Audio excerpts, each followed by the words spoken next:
اعوذ باللہ من الشیطان الرجیم بسم اللہ الرحمن الرحیم۔ حضرت ابو ہریرہ رضی اللہ تعالیٰ عنہ سے روایت ہے کہ رسول اللہ صلی اللہ علیہ وسلم نے ارشاد فرمایا، کیا میں تمہیں ایسے عمل نہ بتاؤں جن کی وجہ سے اللہ تعالیٰ گناہوں کو مٹاتے ہیں اور درجے بلند فرماتے ہیں؟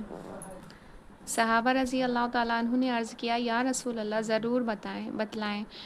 ارشاد فرمایا، ناگواری و مشقت کے باوجود کامل وضو کرنا، مساجد کی طرف کثرت سے قدم اٹھانا اور ایک نماز کے بعد دوسری نماز کے انتظار میں رہنا، یہی حقیقی رباط ہے۔ فائدہ: رباط کے مشہور معنی اسلامی سرحد پر دشمنوں سے حفاظت کے لیے پڑاؤ ڈالنے کے ہیں، جو بڑا عظیم الشان عمل ہے۔ اس حدیث شریف میں نبی کریم صلی اللہ علیہ وسلم نے ان کے اعمال کو رباط غالباً اس لحاظ سے فرمایا ہے کہ جیسے سرحد پر پڑاؤ ڈال کر